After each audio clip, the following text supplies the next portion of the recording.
Bagaimanakah cara menyadarkan orang yang malas untuk melaksanakan sholat?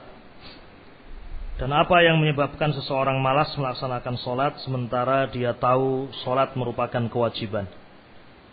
Dua pertanyaan. Yang pertama, bagaimana cara menyadarkan orang yang malas untuk melaksanakan sholat?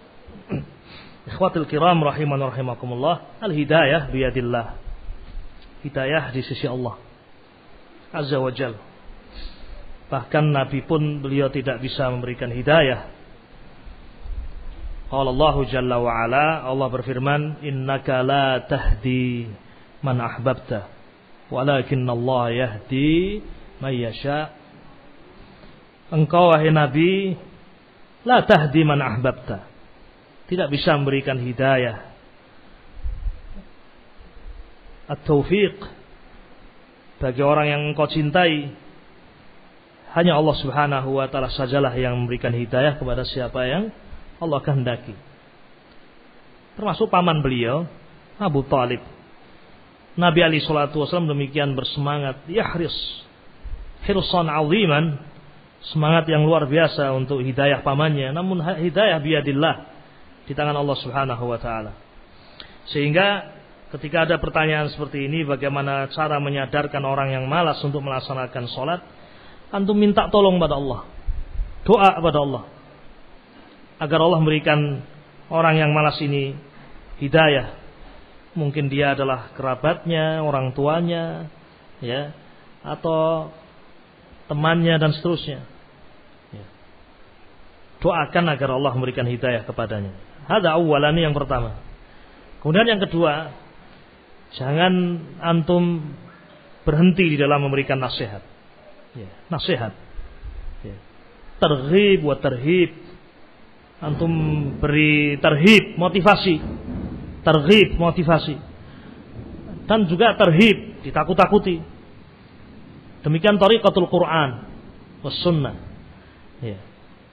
Diingatkan tentang betapa besarnya pahala salat, ya, agungnya ibadah ini, ya, dan keutamaan-keutamaan yang sangat banyak. Mungkin dengan itu akan mendorong seorang untuk beramal. Dan juga ditakut-takuti, diingatkan ayat, diingatkan tentang sabda Nabi tentang orang-orang yang meninggalkan as-shalah, ya, ya, kufurnya mereka ila akhirih, dan betapa beratnya azab orang-orang yang meninggalkan salat.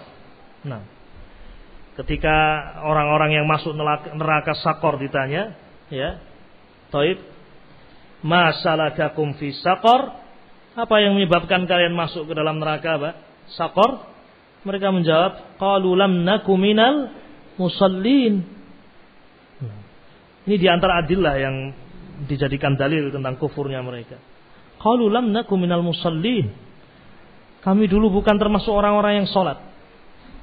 Ya, yani dukhul an-nar, masuknya seorang ke dalam neraka, sebabnya adalah mada?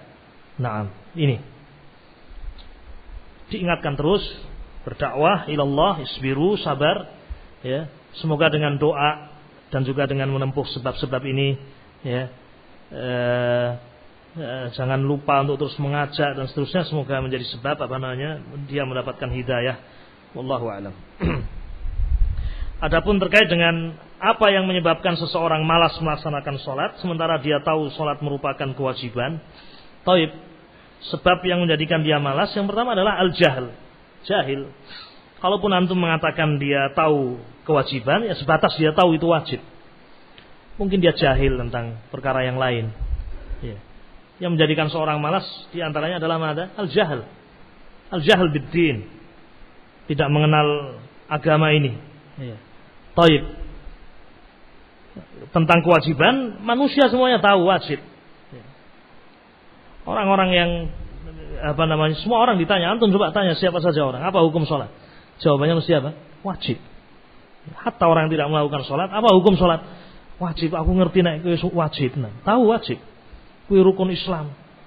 Awet cilik diajari kaya ngono. Nah, Islam itu memiliki beberapa rukun, di antaranya adalah apa? Sholat. Tetapi tetap saja al-jahl. Barangkali dengan dia mempelajari tentang keutamaan sholat, bahaya meninggalkan sholat. Taib. Ini sebab yang pertama. Sebab yang lain juga ad-dunya. Dunia. Ya. Taib. Ba'dun nas, sebagian manusia ketika mereka ya dalam keadaan miskin, fakir, banyak berdoa pada Allah, banyak beribadah. Qiyamul lail, sampai qiyamul lail dia lakukan. Ketika dia fakir, ketika dia miskin, ketika dia susah. Ya. Namun ketika Allah bukakan dia dunia, ya mereka kemudian berlomba-lomba dengan dunia itu. Ya. Dikasih motor masih kurang, ya. Yang lainnya lagi mobil ini tidak cocok, cari lagi yang lebih baik. Ya. Punya 1 rumah, 2 rumah, 3 rumah, ila akhirih. Lupa dengan apa? Dengan akhirat. Oleh karena itu Nabi alaihi salatu wasallam pernah bersabda, "Mal faqra akhsha 'alaikum." Bukan kefakiran yang aku khawatirkan atas kalian. Walakin akhsha 'alaikum an tubsata 'alaikumud dunya. Tapi yang saya khawatirkan atas kalian justru ketika dunia itu dibentangkan di hadapan kalian. Na'am. Dibentangkan di hadapan kalian. Fa tanafasu fiha. Kalian pun kemudian berlomba-lomba untuk mendapatkannya. Fatuhlikukum kama ahlakat man kana qablakum. Maka berlomba-lombanya kalian dengan dunia itu menghancurkan kalian, membinasakan kalian sebagaimana umat-umat yang telah lalu ya, binasa dengan sebab ya berlomba-lomba dengan dunia. Sehingga hendaknya seorang berhati-hati dengan dunia ini. Naam. Baik, jangan seorang kemudian tidak tanabbuh, berhati-hati dengan dunia ini. Hati-hati ikhwatil kiram rahiman rahimakumullah. Dan ini semuanya menjadi perkara yang harus kita selalu saling mengingatkan. Bahwasanya dunia ini tidak ada nilainya di sisi Allah. Wal akhiratu khairu wa abqa, wal akhiratu khairul laka minal ula. Naam. Ini di antara sebab kenapa seorang kemudian malas. Maka diingatkan, wallahu alam.